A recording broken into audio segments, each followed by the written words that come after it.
안녕하세요. 바른투자 커뮤니티 주식부자 양성소 멘토를 맡고 있는 이빨톡톡입니다. 오늘 이야기해볼 내용은 2020년도 1월 1일날 수요일날 이제 제작을 했던 영상이고요. 가치투자와 장기투자의 오해. 보통 사람들이 가치투자 하면은 저평가 기업 사서 장기적으로 보유하자. 언제까지? 적정가치 올 때까지. 이렇게 얘기를 하는데 웃긴 게 뭐냐면, 자, 어디가 저평가고 지금 싼 거야 비싼 거야 이것도 몰라요. 그러면서 이런 얘기를 한단 말이죠. 자, 장기에 대해서 기간을 할당해 놓습니다. 무슨 1년이면 장기, 2년이면 장기, 이런 식으로 기간을 정해놔요. 6개월이면 장기. 이런 게 장기 투자가 아니에요. 기업 가치가 제 가치가 올 때까지 보유하는 게 장기예요. 장기 투자의 기본이라는 거죠. 시간이 얼마가 걸리건 그 기간까지 저평가원에 있고, 내가 생각했던 그 가치보다 어느 정도 싸다의 기준을 잡아놓고, 그렇다 그러면 계속 모아가는 거죠. 그런 부분에 대해서 이제 전략적으로 저희 같은 경우는 분산의 개념을 조금 더 강조를 해서 이제 저는 이제 얘기를 하는 거고, 이런 부분에서 시스템은 굉장히 좀 다를 수 있겠죠. 근데 관리하는 측면에서 유리하다는 포지션들을 저희는 이제 취하는 거예요. 제가 이제 회원분들한테 리딩하는 방식은. 그러니까 이런 부분들을 이해를 해야 된다는 거죠. 그럼 적정 가치는 어떻게 산출할 거냐? 이런 거는 이제 뭘로 볼 수 있을까요? 과거 데이터를 대입을 해봐야 돼요. 과거 데이터를 다 대입을 해보고, 과거의 주가가 어디에서 어디까지 움직였는데 어느 구간부터가 버블 구간이고 어디부터가 적정 가치 구간이고, 이런 부분들에 대한 평균을 내서 그때 시황에 대한 부분들, 이런 것들을 이제 3년 데이터, 5년 데이터, 자, 장이 움직인 이제 지수 그래프를 보고, 움직인 그 기간, 또 2년 동안 움직이고 장이 꺾이고 이런 경우도 있을 거고, 1년 동안 움직이고 꺾이는 경우도 있을 거죠. 이런 부분들에 대한 평균에 대한 데이터를 가지고 자기만의 알고리즘을 만드는 이런 노력들이 다 필요한 거예요. 이런 노력이 없이 그냥 저평가에 사서 장기 투자하고, 그냥 추상적인 거잖아, 이게. 그렇다 보니까 사람들이 이런 추상적인 관점을 갖고 있기 때문에 어떻게 돼요? 믿음이 부족하죠. 그러니까 결국은 지나고 보면 내가 맞는데, 그런 상황들이 맞는데 이런 후회들을 많이 한단 말이에요. 그러니까 그냥 갖고 있었어야 되는데, 그때 괜히 단타 이상한 찌끄레기 같은 그런 거 해갖고 이런 식의 얘기를 많이 한다고. 그때 그걸 매매할 게 아니고 그냥 보유했었으면, 그때 주식 투자를 포기하고 뭐하고 할 게 아니고, 예를 들어 삼성전자를 20년 30년 전에 매매했던 사람이 있다고 생각을 해보자고요. 지금 그걸 그냥 매매한 게 아니고 가지고 있었으면 어떻게 됐을까를 생각을 해보면, 이거는 분명한 거거든요. 그런 실수들을 굉장히 많이 하는 거죠. 그러니까 실질적으로 리스크라는 거는, 자, 지금 사서 이제 손실이 얼마가 찍히고 이런 게 리스크가 아니란 말이에요. 보유를 할 수 있는 기회가 있었는데 이 기회를 날려버린 게 사실 엄청난 리스크인 거예요. 내 손에 쥐어질 수 있는 큰 돈을 날려버린 거니까. 이런 기회의 상실에 대한 게 엄청난 리스크다라는 생각을 주식 투자하는 사람들은 해야 된다는 거죠. 그리고 장기 투자에 대한 오해는 뭐예요? 그냥 오래 보유한다고 장기 투자가 아니에요. 이런 기준들이 있어야 된다는 거죠. 기준이 명확해야 돼요. 장기적으로 보유를 하는데, 자, 이 성장에 대한 부분들이 어떻게 진행될 때까지 보유를 할 거냐. 자, 이 미래에 대한 부분들이 어떻게 진행될 때까지 보유를 할 거냐. 자, 이 자산 가치에 대한 부분들이 어떻게 변화될 때까지 보유할 거냐. 이런 부분에 대한 명확한 기준을 만들어 놓고, 이런 걸 대입해 보면서 1년이고 2년이고 3년이고 요 대입된 부분에 미달이 있으면 그냥 보유하는 거죠. 그리고 이게 변화했다 그러면 당연히 수정을 해야 되는 거고, 내가 처음에 판단했던 부분이 나중에 나중에 지나고 보니까 그렇지 않을 경우도 발생할 수 있는 거고, 그런 모든 변수에 대한 부분들에 대한 기준이 잡혀 있어야 된단 말이에요. 그렇지만 항상 변수는 계속 나오죠. 세상은 변하니까 시장도 변하는 거예요. 세상의 변화를 가장 빨리 반영하는 게 돈이에요. 돈이 움직이는 흐름이란 말이에요.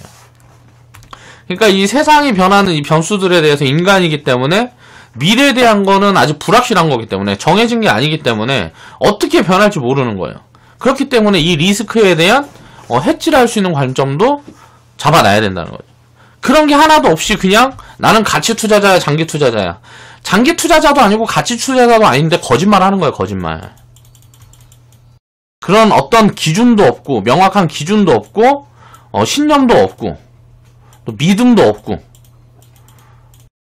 또 이해도 되지 않고, 그냥 말만 하는 거죠. 그렇다 보니까 가치 투자자들 중에 99%는 구라치고 있는 거예요. 자기가 가치 투자하고 있다고, 장기 투자하고 있다고 99%는 구라치고 있는 거예요. 아닌 걸 알면서도 스스로 합리화시키려고 자꾸 이상한 거짓 노력을 하고, 그런 부분들에 대해서 잘못된 게 있다 그러면 그런 부분들을 수정할 수 있는 그런 용기가 필요한 거죠. 그러니까 이런 부분들에 대한 생각을 해봐야 된다. 내가 진짜 가치 투자를 하고 싶고 장기 투자를 하고 싶다. 그걸로 인해서 내가 부에 대한 좀 금전적인 부분에 대한 자유를 누리고 싶다 그러면 내가 돈이 없는 상황에서는 노동력이 당연히 많이 개입이 될 수밖에 없죠. 그럼 이 노동력을 줄이기 위해서 노력하는 게 투자란 말이에요. 이 노동을 평생 해서 내가 막 노후 준비가 되고 막 이렇게 되기가 어려운 세상이란 말이에요. 이거는 뭐 근데 과거부터 물론 항상 그랬겠지만, 그렇기 때문에 이런 노동의 자유를 주고 싶기 때문에 사람들이 투자라는 거를 이제 선택을 하는 거죠. 그러니까 이건 함께 가야 된다는 얘기를 하는 거예요. 노동을 해서 내가 뭔가 조금을 모으면 그걸 가지고 이제 투자를 해서 돈이 스스로 일하게 만들고, 이런 부분에 대한 이해를 해야 된다는 거죠. 자, 우리가 보면 주식하는 사람들이 존버라는 은어라 그래야 되나? 요런 말을 굉장히 많이 씁니다. 많이 써요. 이제 뭐 존나게 버틴다 그러죠. 존나게 버틴다. 그러니까 뭐 끝까지 버틴다. 뭐 이런 얘기인데, 잘못된 구간에서 뭐 끝까지 버티는 건 이거 의미가 없는 거죠. 그러니까 워렌 버핏이 하는 장기 투자는 그냥 버티는 게 아니에요. 그러니까 손실이 났을 때 보통 사람들은 버틴다라는 개념을 사용을 하는데, 이게 손실과 수익이 중요하지 않다는 거예요. 기업의 상황이 중요한 거죠. 자, 내가 투자하고 있는 기업의 지금 상황과 미래 상황이 어떻게 될 건가, 이런 전망과 현재 가치가 중요한 거란 말이에요. 근데 이런 걸 무시하고 그냥 손실이 났으니까 버틴다. 이건 잘못된 거라는 거예요. 그러니까 기업의 가치에 대한 부분들이 잡혀져 있으면 수익도 함부로 챙겨가면 안 되는 거예요, 사실. 근데 거기까지는, 그렇게 될 수 있을 때까지는 훈련이 굉장히 많이 필요하기 때문에 어느 정도 리스크를 제한한 수익률, 그걸 가지고 기준을 잡아서, 제가 처음에 리딩할 때 사용했던 게 100%에 대한 수익률이었어요. 상장 폐지되면 100%니까 이 이상의 수익을 더 많이 쌓아가면 이긴다는 단순한 논리였죠. 그게 가능하다라는 거를 내가 이해하고 경험을 하게 되면 그 다음엔 어때요? 요거를 이제 복리적인 개념으로 끌어올릴 수 있는 방법들이 뭐가 있을까? 자, 기업 가치에 주가가 도달할 때까지 수익률의 기준을 두지 말고 보유를 하는 거예요. 요런 부분에 대한 습관이 돼야 되는. 그러니까 워렌 버핏이 하는 존버는 기업 가치가 20년이 되든 30년이 되든 내가 원하는 구간까지 올라오지 않으면 그냥 보유하는 거예요. 그리고 성장을 계속 하고 있고 앞으로도 성장이 지속 가능하다라는 판단이 되면 팔 이유가 없기 때문에 매도를 이제 팔진 않는다는 거죠. 자, 개인 투자자의 존버는 뭐예요? 워렌 버핏의 존버는 가치를 기반으로 하고 있는 거고, 개인 투자자의 존버는 수익률을 기반하고 있는 거예요. 수익이 조금 생기면 팔고 싶어. 그럴 때는 이런 개념이 해당하지 않는 거죠. 워렌 버핏은 오히려 수익을 확대하기 위해 수익이 나 있는 상태에 장기 투자를 하는, 투자 기간을 늘려가는 이런 판단들을 많이 하는데, 개인 투자자들은 손실일 때만 이게 사용이 되는 거예요. 그러니까 뭐예요? 수익일 때 팔면 무조건 이득이고, 자, 손실일 때 팔면은 손해가 찍히니까, 일단 어떻게 됐든 내가 잘못된 뭔가를 했다고 해도 그냥 손실이면 그냥 버티자고, 이런 개념이란 말이에요. 개인 투자자들이 하는 장기 투자 개념은 잘못됐다는 거죠, 그게. 그러니까 쉽게 말하면 단타한다고 들어갔다가 물리면 장기 투자야. 이거는 정상적인 게 아니잖아요. 이런 개념으로 들어가서 성공할 수 있다 그러면 실패할 사람이 누가 있겠어요? 말이 안 되는 거죠. 자, 가치 분석에 대한 기준이 있고 없고의 차이다. 그러니까 사람들은 가치 투자자하고 거짓말을 하면서 보통 1년 뭐 3년 만약에 성과가 안 나온다 그러면 포기를 하죠. 주식 투자는 기간을 늘려야 됩니다. 한 5년에서 10년 정도의 데이터와 경험은 무조건 필요해요. 그래야 기본을 할 수 있는데 이게 굉장히 어렵기 때문에 이걸 먼저 해놓고 이해하고 있는 사람들이 제가 유튜브를 보면서도 이해하고 있는 사람들이 굉장히 많아요. 그렇게 해갖고 좋은 이야기들을 해주는 사람들도 많고 한데 그런 부분들을 이해를 하지 못하고 있기 때문에 눈에 보이지 않는 거죠. 그러니까 내가 스스로 경험을 해서 이걸 하려고 그러면 어떤 도움을 받지 않고 이렇게 하려고 그러면 10년 이상 걸린다고 봐야 돼요. 그렇게 이상 돼도 된다는 보장이 잘 없어요. 탤런트에 따라서. 그런데 남한테 어느 정도 그 과정에 대한 부분들을 그 사람은 겪어왔던 과정들이니까 미리 듣고 학습을 한다 그러면 이제 이해가 되기 시작하죠. 그러면 이 경험을 키우는 게 보통 사람들이 10년이 걸린다 그러면 이 경험을 만드는데 2년에서 5년이면 끝난단 말이에요. 그러니까 이런 부분들을 위해서 제가 이런 일도 하고 하는 거죠. 지금 하는 일도 하고. 자, 우리가 워렌 버핏의 버크셔 해서웨이 말만 많이 하지. 자, 그동안의 성과가 어떻게 났냐를 한번 보자는 거예요. 자, 버크셔 해서웨이와 S&P 500의 주가 추이를 비교를 한 겁니다. 자, 1980년도부터 일단 비교를 해보면 88년도부터 비교를 해보면 이때 이제 1위라고 치면 지금 거의 만까지 와 있어요. 그쵸? 이 엄청난 상승률을 보여주고 있는 거죠. 거의 S&P 500보다는 몇 배가 났는데 이게 복리가 굴러가면서 이렇게 움직인 거죠. 처음에는 어때요? 자, 이 폭차가 점점 커지는 거죠. 시간이 지나갈수록 점점 커지죠. 시간이 지나갈수록 점점 커지다가 이게 좁혀지는 구간들이 있는데 리스크가 있을 때만 이게 좀 좁혀지죠. 그랬다가 또 어때요? 더 벌어지잖아요. 또 리스크가 있을 때 조금 좁혀지는 척 하다가 또 더 벌어지고 이게 계속 반복이 되는 거죠. 그러면서 어떻게 돼요? 영원히 이격차는 커질 수밖에 없는 거예요. 왜? 자, S&P 500은 지수고 여기에는 자 플러스 마이너스가 함께 공존을 해요. 근데 이 플러스 마이너스가 함께 공존을 하는데 여기에서 플러스가 2개면 자 버크셔에서는 이거를 이제 3개 5개로 늘리고 마이너스를 하나로 줄이는 이런 작업들을 하는 거란 말이에요. 그러니까 그 중에 전부 다 지수에 있는 모든 종목을 다 보유를 하는 게 아니고 똑같은 자산 배분을 해서 보유하는 게 아니고 자산 배분 전략이라든가 이런 부분들에 대해서 효율성을 주고 있다는 소리죠. 그렇다 보니까 시간이 지나면 이렇게 점점 격차가 벌어질 수밖에 없는 거죠. 그렇지만 항상 리스크 구간때 보면 지수보다 많이 빠지죠. 왜 그럴까요? 그만큼 자산 변동성이 크기 때문에 이 격차가 계속 벌어지는 거예요. 변동성을 키우는 거죠. 그렇지만 안전하게 투자를 한다는 워렌 버핏의 변동성이 요 정도 되는데 예를 들어 한 5,000에서 2,500까지 막 40%씩 작살날 때도 있단 말이에요. 40% 50%씩. 이게 언제였을까요? 2008년도 금융위기 때잖아요. 그리고 지금 10년이 지나고 보니까 어때요?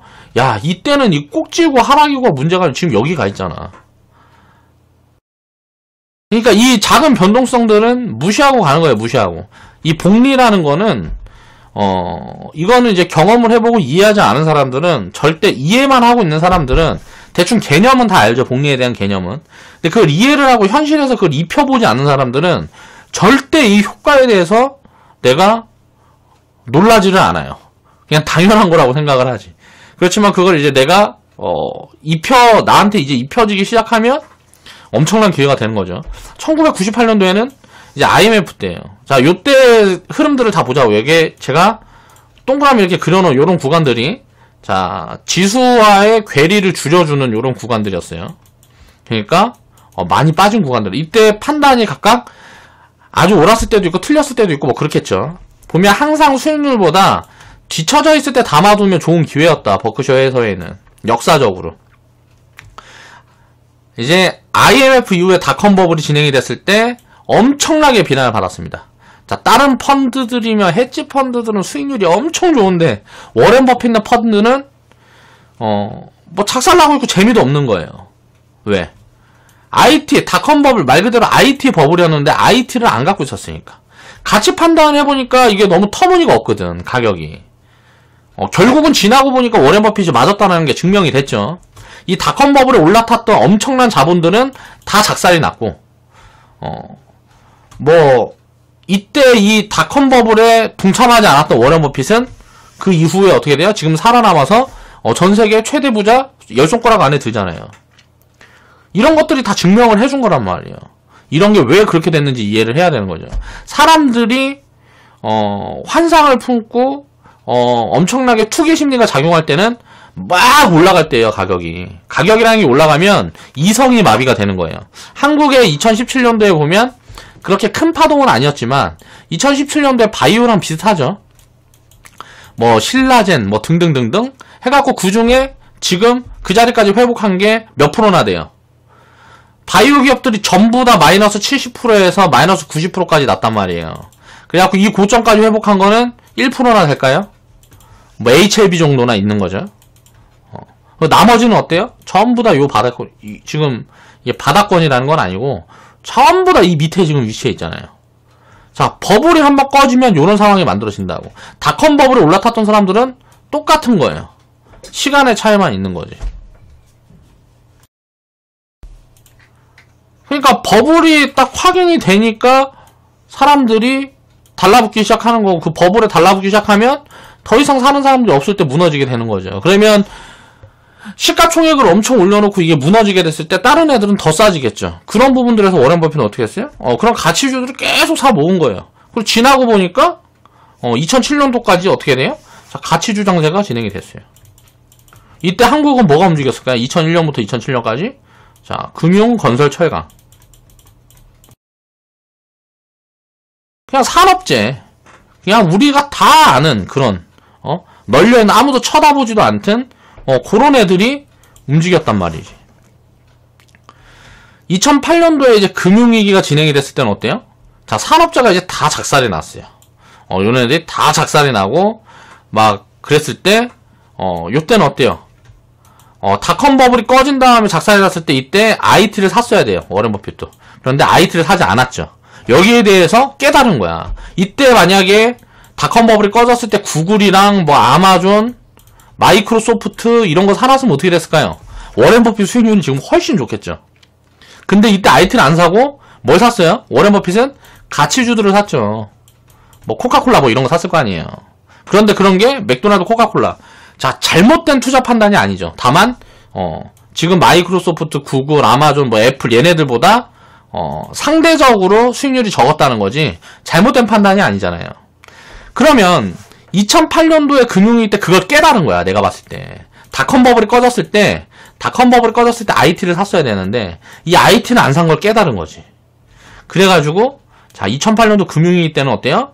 자, 철도 회사가 완전 작살났을 때 이제 회사 자산에 무슨 뭐 50%인가 70%인가를 때려 박습니다. 그랬을 때 사람들이 뭐라 그래요? 자, 2008년도 금융위기 갔을 때 전세계 교육이랑 물류 뭐 이런 게 다 줄면서 쉽게 말하면 산업재 사이클 뭐 이게 무너지면서 철도 회사 무슨 뭐 조선 뭐 다 작살났죠. 이때 다 작살났을 때 워렌 버핏이 철도 회사를 인수를 해버려요. 자진 상장 폐지를 시켜버리는데 요거를 가지고 미국 언론에서 엄청 깝니다. 워렌 버핏이 이제 미쳤다. 이제 드디어 워렌 버핏이 망할 때가 됐다. 뭐 이런 식으로 엄청 떠드는데 결국은 이게 결과가 어떻게 됐냐면 이때 저번에 영상에도 한번 얘기했었는데 얼마를 투자했었는지 정확히 기억이 안 나서 1을 투자를 했으면 10년 동안 배당으로 2일을 다 확보를 합니다. 그리고 지금 자산 가치가 한 이거에 3배에서 4배 돼 있고요. 지금 2019년이니까 10년 됐죠. 3배에서 4배가 돼 있고 자산 가치가 상장하면 5배에서 10배 정도 가치를 받을 수 있다고 지금 평가가 되고 있어요. 그럼 이 투자가 실패한 거예요? 10년 동안 이 투자가 자, 원금 빼놓고 지금 보유하고 있는 게 이렇게 되면 거의 뭐 한 10년 동안 5배, 6배 수익을 낸 거죠. 엄청나게 성공한 투자죠. 이때 IT 닷컴 버블이 꺼졌을 때, 그러니까 쉽게 말하면 2008년도 금융위기 때는 산업재 버블이 터진 거잖아요. 버블이 터지고 꺼졌단 말이에요. 그때 산업재 쪽 관련된 기업을 사면서 워렌 버핏이 했던 얘기가 있죠. 그 얘기가 뭐냐면 나는 미국을 믿는다. 미국은 앞으로도 계속 성장을 할 거고 그럼 미국의 물류의 대부분을 차지하고 있는 이 회사는 그 성장에 뭐 최선두에 설 거다. 뭐 이런 식으로 얘기를 했어요. 결국은 그런 부분들이 맞아 들어간 거죠. 틀린 게 아니죠. 근데 이때 보면 자산 가치를 분석을 해가지고 투자를 했었겠죠. 그리고 나서 이제 2018년도 미중 무역 분쟁이 진행이 됐을 때 애플을 샀는데 이제 노망이 났다라는 이야기들을 굉장히 많이 들었어요. 애플하고 아마존을 뭐 많이 샀다 그랬죠. 근데 지금 보니까 미중 무역 분쟁 이거 지나가고 나서 보니까 막 애플 막 80%씩 올라가고 아마존도 엄청 올라가고 지금은 이제 현금을 한 30% 만들고 있다 그래요. 워렌 버핏이 현금을 30-40% 만들고 있다. 미국 시장 너무 비싸다 이거예요. 그중에 가장 비싼 게 뭐예요? 아마존하고 애플이겠죠. 자, 수익 많이 내고 많이 팔았겠죠. 여기에서 현금을 만들고 지금은 포트폴리오 40%가 아마존하고 애플을 많이 샀는데 애플하고 아마존을 많이 팔아먹고 그거 갖고 현금 만들어 놓고 포트폴리오 40%가 뭐에 들어가 있다? 자, 금융에 들어가 있어요. 지금 시기가 언제예요? 금융. 미국은 금융회사들이 거의 다 투자회사들이란 말이에요. 막 자사주 엄청 사고 막 하고 있는 거예요. 자, 포트폴리오 40%가 이렇게 들어가고 있다. 안전에 대한 베팅을 했다는 거예요. 자, 우리가 이런 것들을 생각을 해봤을 때 과거에는 워렌 버핏은 애플이나 아마존 사던 투자들은 안 했어요. 그리고 위기가 터졌을 때 닷컴 버블이 터지고 IT 기업을 안 샀단 말이에요. 2008년도에는 철도회사, 자, 산업재 버블이 터졌을 때 산업재 관련 섹터에 투자를 큰 비중을 했죠. 자, 미중 무역 분쟁이 있고 산업이 바뀔 때 이때 당시에 아마존과 애플 과거에 이런 기업들에 투자를 안 했던 것들을 워렌 버핏이 그게 내 실수였다 뭐 이런 얘기를 하면서 이런 기업들을 샀단 말이에요. 그러니까 쉽게 말하면 뭐냐면 이 산업의 변화나 뭐 이런 부분들에 워렌 버핏은 나이가 연세가 이렇게 많이 드신 분인데 고정관념에 매여 있는 게 아니고 투자 방식이 계속 변화하고 있다라는 생각이 들거든요. 저는 개인적으로. 그런데 사람들은 요걸 가지고 비난을 하죠. 과거에 워렌 버핏이 투자했던 것과 지금 다르게 투자를 한다. 뭐 요런 걸 가지고 이제 비난을 많이 하는데 결국은 이런 게 데이터가 다 보여주는 거죠. 성과를 이렇게 꾸준히 수십 년, 60년 뭐 이렇게 만들어내고 있는 사람이에요. 이거는 그냥 일반 사람들의 잣대로 평가를 할 수가 없는 사람인데 일반 사람들의 잣대를 집어넣어갖고 자꾸 평가를 하니까 이렇게 성과를 만들어내는 과정에도 이런 비난들을 계속 한단 말이에요, 사람들이. 그러니까 워렌 버핏은 여기 있는데 거의 뭐 천상계에 있는데 여기 뭐 지상계보다 못하는 사람들이 워렌 버핏을 평가를 하는 거죠. 이렇게 평가하고 뭐하고 하면 뭐 득도 있고 뭣도 있고 하겠지만 그런 거를 위해서 하는지 어쩐지는 모르겠지만 찌질하죠. 돈 1000원 있는 사람들이 100억 있는 사람한테 100억 너 돈 그렇게 쓰면 안 된다 얘기하는 거랑 틀린 게 아니니까. 그러니까 골 때리는 사람들이 많은 거죠. 그러면 어떻게 이런 성과들을 만들 수 있었을까? 그리고 워렌 버핏이 실수하고 피해갔던 부분들이 뭘까를 과거 데이터를 놓고 공부를 하면 딱 답이 나온단 말이에요. 닷컴 버블 끝났을 때 지금 딱 보니까 이때 구글이랑 아마존 뭐 이런 것들을 사놨어야 되는데 이런 걸 왜 못 샀을까? 그때 워렌 버핏이 갖고 있던 회사가 IBM이라고 있어요. 이 회사가 1등이었거든. 워렌 버핏은 항상 1등 기업들에만 투자를 했어요. 자, 코카콜라하고 펩시 있을 때도 코카콜라 투자했죠. 그때는 성공을 했지만 자 1등에만 투자를 했기 때문에 여기에서 실패를 한 거죠. IT 투자로 재미를 못 봤단 말이에요, 워렌 버핏이. 그때 1등, 2등, 뭐 3등 이런 거 같이 사놨으면 어떻게 됐을까요? 지금 엄청난 성과가 만들어졌겠죠. 나는 워렌 버핏이 가장 크게 한 실수가 분산의 실수라고 생각을 해요. 너무 집중을 하다 보니까 그 당시에 가장 좋은 것만 담다 보니까 그러니까 물론 성과는 냈지만 전체적으로 성과는 냈지만 이 분산에 대한 비중이 요런 부분들에 대해서 조금 더 성과를 더 낼 수 있었던 부분들이 있었는데 라는 생각을 하면서 여기에 대한 연구를 했단 말이에요. 저 같은 경우는. 그리고 금융위기 때라든가 요때도 요런 투자가 저는 사실 그러니까 이건 이제 개인적인 성향이죠. 워렌 버핏이 잘못했다는 게 아니고 내 성향을 찾아가는 작업이었던 거예요. 이 과거를 이 데이터들을 보면서 사람들은 자 워렌 버핏이 코카콜라 맥도날드 이런 데 투자해서 엄청난 성과를 낸 것만 가지고 이제 이슈몰이를 하고 사람들은 전부 이것만 기억한단 말이에요. 근데 이런 투자들로 인해서 실패라든가 아쉬움을 찾으려고 하진 않아요. 그게 뭘까에 대한 부분들에 저는 이제 집중을 해서 공부를 했다고. 그런 부분에 대한 이야기를 하는 거죠. 자, 워렌 버핏의 이 진정한 가치 투자자의 존버와 개인 투자자의 존버는 다른 거예요. 개인 투자자의 존버는 욕심인 거고 기준이 없는 거예요. 자, 수익률에 따라서 이런 것들의 관점이 달라지니까 워렌 버핏은 자 기준이 명확한 거죠. 여기에서 스스로를 딱 내가 지금 위치해 있는 관이 어딘가 이런 것들을 체크를 해봐야 된다는 거죠. 그 다음에 보면, 자, 피터 린치의 소외주 장기 투자. 자, 워렌 버핏은 항상 1등만 샀어요. 피터 린치는 50등, 100등에 관심을 가진 거예요. 사람들이 관심 없는 거. 1등부터 10등까지는, 자, 메이저들이 소문이 많이 난 기업이라서, 메이저들이 다 찾아. 그래갖고 얘네들 다 사가지고 많이 싼 게 없단 말이야. 근데 50등, 100등짜리들을 보니까 엄청나게 싼 기업들이 많은 거예요. 자, 피터 린치도 같이 투자를 한 겁니다. 자, 외인 수급만 따라다니는 개인 투자자. 뭐 유튜브 방송도 마찬가지로 주식한다는 사람들이 보면 뭐라 그래요? 야, 그 전날 보면 미국 증시 봐야 되고. 저는 미국 증시 보지도 않습니다. 그냥 뭐 장중에 돈 보면 아, 오전에 이렇게 되겠구나. 뭐 이런 정도의 그냥 예측을 할 뿐이지. 미증시가 빠지면 빠질 것 같으니까 팔고, 무슨 뭐 올라갔으면 오늘 올라갈 것 같으니까 사고. 그리고 또 오늘 딱 보면 야, 이 기업에는 외국인 수급이 막 들어오니까 어쩌고 저쩌고. 자, 그 외국인 수급만 개인 투자자 따라다는 걸 딱 캐치를 하고 메릴 린치에서 그런 걸 이용해서 단타 쳐갖고 엄청나게 벌고 나가고 막 요런 것들이 많이 나왔죠. 언론에서도 많이 나왔단 말이에요. 항상 뒷북만 치는 거예요, 개인 투자자들은. 수급이라는 거는 장기적인 관점에서 하나도 필요가 없는 거예요. 그럼 이거는 이슈만 따라다니기 때문에 요런 것들을 보는 거란 말이에요.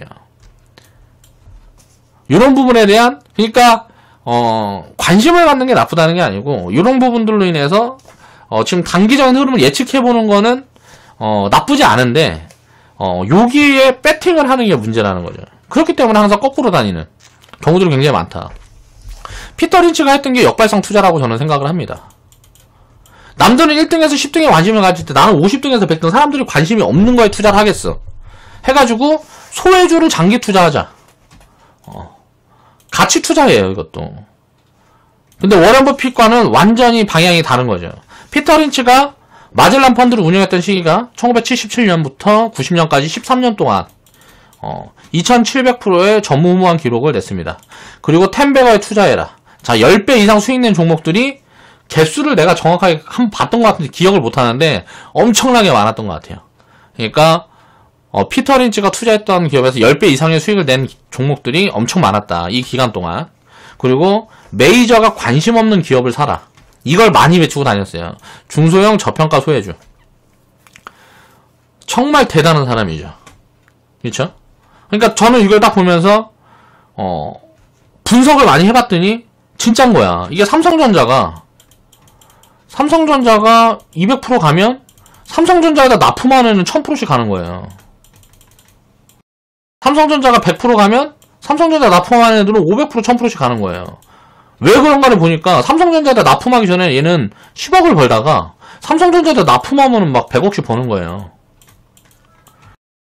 삼성전자는 요거 받아서 해봐야 예를 들어서 뭐 10조 벌다가 뭐 20조 벌고 뭐 이렇게 되는 거고. 그러니까 덩어리가 크니까 이렇게 많이 못 가는 거고. 얘는 그냥 삼성전자가 이게 업황이 잡히면 여기에 납품 한 번만 딱 들어가면 막 10배씩 막 크는 거지, 중소기업들은. 그러니까 이게 성장폭이나 이런 것들을 보니까 야, 중소형 저평가 소외주들을 찾아가지고 업황만 따뜻하면 요거는 대박이겠구나. 그런 관점에 분석을 많이 합니다. 그러니까 요런 것들로 다 힌트를 얻은 거예요. 그런 부분들에 대한 제가 이제 내가 생각했던 부분들에 대한 얘기를 하는 거죠. 자, 피터 린치도 마찬가지예요. 자, 이제 1987년도에 보니까 자, 23불, 24불에서 막 15불까지. 불이 아니죠. 이게 뭐라 그래야 돼? 아무튼 이렇게 폭락, 뭐 한 마이너스 40%씩 폭락한 기간이 중간에 있었단 말이에요. 13년 동안 한 번 있었네, 한 번. 이렇게 크게 폭락한 적이. 그리고 나서 어때요? 폭락한 다음에 각도가 더 가파르게 올라갔죠. 90년도 이후엔 대박이었는데 마젤란 펀드가 13년만 딱 운영해갖고 수익률이 요거밖에 안 나. 이게 뭐 제가 생각했을 때는 한 5년만 더 운영했으면 10,000% 넘어가지 않았을까 라는 생각을 해봅니다. 근데 이제 피터 린치가 왜 이제 이 펀드를 운영을 중단했는지는 모르겠지만 여러가지 뭐 가설 같은 걸 보면 그런데 좀 상실감을 많이 느꼈다고 저는 알고 있어요. 그러니까 이 기간 동안 13년 동안 수익률을 이렇게 많이 내줬는데 이 펀드를 샀던 고객들의 50% 이상이, 그러니까 절반 이상이 손실이더라. 손실을 보고 펀드를 팔았다. 그러니까 요럴 때 들어가서 여기에서 팔고 요럴 때 들어가서 여기에서 팔고, 정말 이런 펀드는 그렇게 하기도 어려워. 요런 데 들어가서 여기에서 팔고. 자, 이렇게 한 사람들의 비중이 50%가 넘었다는 거죠. 그러니까 요 부분들에 대해서 좀 상실감을 많이 느껴서, 요 일을 그만둔 게 아니냐라는 가설이 하나 있고요. 또 다른 가설을 보면, 이 돈을 쫓는 인생에 좀 회의감이 들어서, 투자 세상을 이제 뭐 떠났다. 막 이런 식의 이야기들이 많이 있어요. 둘 중에 뭐, 그건 이제 뭐 피터 린치만 알겠죠. 그 대신에 이런 업적을 남겨주면서 우리한테 아이디어를 주잖아요. 이런 것들을 생각을 해보고 내가 지금 투자하는 부분들이, 이미 이런 것들을 만들어준 사람들이 대단한 거지. 요걸 따라하는 거는 우리가 벤치마킹 한다고. 뭐 우리가 특허를 이 피터 린치의 투자 방식을 벤치마킹 한다고 피터 린치한테 무슨 뭐 저작권 뭐 주고 하는 게 아니잖아요. 그런데 왜 안 하냐고. 이런 것들을 보면 답이 딱 나오잖아요. 워렌 버핏의 투자 방식, 또 피터 린치의 투자 방식. 요즘에는 또 레이 달리오라든가 뭐 굉장히 많죠. 투자 명인들이 많아. 그런 사람들을 공부를 하면서 그런 사람들의 업적과 성과 이런 것들을 과거를 공부를 하면서 내 성향을 찾아가는 작업을 해야 한다라고 저는 개인적으로 생각을 합니다. 자, 베르베르님, 우리 회원분 이제 계좌를 한번 보면서 이제 이야기를 해보면 2017년도 8월에 시작했습니다. 자, 투자 시작 시점이 여기에요. 여기하고 코스닥은 여기고요. 자, 이때 바이오 버블 나왔을 때 바이오 한 개도 안 들고 있었습니다. 쳐다도 보지 말라 그랬어요. 자, 가치 판단이 어렵다. 이유는 다른 게 아니었어요. 출발을 한 다음에 내 눈에 보였고, 이때는 가치 판단이 안 되기 때문에 철저히 외면했고, 자, 이때 반도체 같은 경우는 2017년도에 핫했지만, 이때 당시에 제가 업황 분석이라든가 이런 게 많이 돼 있지가 않은 구간이었고, 일단 반도체가 마진율이 50%다. 이건 정상이 아니다. 제조업이 마진율 50%라는 건 정상이 아니다. 그런데 여기서, 중국의 공급이 급격하게 늘어날 수 있는 이런 부분들이 보였어요. 그런데 사실 이 공급이 늘어나서 작살난 게 아니고 그것과 생각하지 않았던 하지 않았던 미중 무역 분쟁이라는 돌발 리스크가 나오면서 이제 뭐 증시가 작살이 났었죠. 결국은 이렇게 증시가 빠지고 이렇게 기간 동안 그냥 빠지는 것만 경험했습니다. 베르베르님은 이렇게 빠지는 것만 경험했어요. 여태 바이오 소외되고 빠지는 것만 경험했어요. 그리고 지금 위치가 이 초록색 구간에 있는데 요 구간에 딱 보니까 어때요? 자, 수익률이 쌓여 있잖아요. 그래서 이 데이터가 제대로 가고 있는지를 체크를 해보기 위해서 보니까 자, 베르베르님이 커뮤니티에 들어와서 처음에 시작했던 구간에 코스피는 그때부터 지금까지 마이너스 7%고요. 코스닥은 플러스 1.8%예요. 이거 평균 내보면 마이너스 한 3% 정도 되겠죠. 평균을 내보면 두 개 더해서 뭐 하면 그러면 여기 해놨구나. 코스피 코스닥 평균이 마이너스 5.2%예요. 그쵸? 근데 베르베르님 수익률은 보면 플러스 18.84%란 말이야. 그러면 지수 초과 수익률이 24%예요. 이거는 굉장히 잘하고 있는 거다. 라고 말을 할 수가 있는 거란 말이에요. 요런 데이터들. 자, 시점이 이렇게 높은 자리에 시작했다고 지수가 이렇게 빠졌으면 빠진 종목들이 더 많고 뭐하고 한데 어떻게 이렇게 수익이 쌓였을까? 단타한 게 아니란 말이에요. 막 단타 친 게 아니에요. 오르면 팔고 막 내리면 사고 이렇게 한 게 아니에요. 꾸준히 보유해가면서 거기에서 살짝살짝 관리만 섞어줬을 뿐이란 말이에요. 근데 어떻게 이 초과 수익률이 이렇게 생겼을까? 자, 가치를 보고 그 가치에 대한 부분들을 분석을 해서 그냥 기업 가치가 앞으로 상승률이 많이 남아있다 라고 생각하는 종목들을 위주로 채우려고 노력을 하니까 이런 수익률들이 나온단 말이에요. 이게 장기적으로 쌓이면 어떻게 될까? 올라갈 때는 당연히 초과 수익률들이 줄어들 수도 있겠지만 사실 하락하고 횡보할 때 이렇게 지수가 많이 올라가지 못하고 하락하거나 횡보할 때 이 초과 수익률들은 높아집니다. 그렇지만 이제 지수가 상승할 때 수익률들이 많이 생기죠. 이거를 이제 반복을 하면서 가는 거예요. 주식 투자는 항상.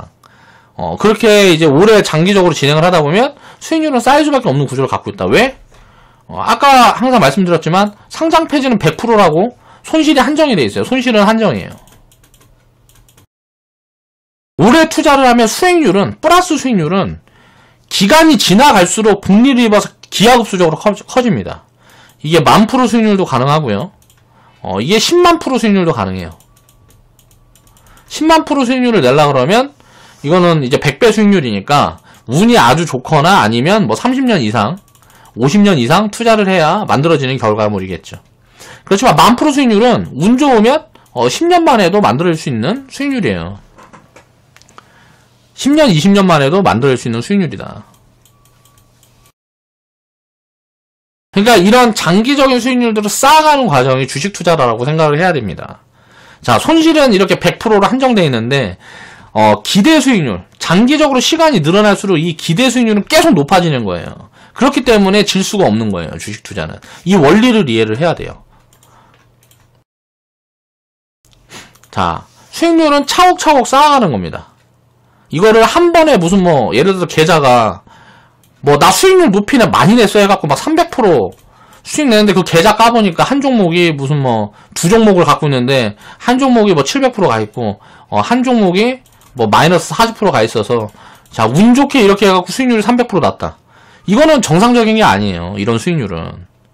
자, 수익률을 쌓아가는 게 이제 뭐 100%, 100% 처음에는 이제 경험이 없으니까 자, 이렇게 100% 수익들만 쌓아가는 거예요. 그러다가 이제 200%, 500% 이런 수익들을 쌓아가면서 뭐 상장 폐지 종목도 하나 나올 수 있고 자, 마이너스 50%, 70%씩 돼 있는 종목들도 포트폴리오에 있는 거고. 그렇지만 수익은 위로 올라가고 손실은 제한되는 거예요. 손실은 여기에서 더 이상 빠질 수가 없어.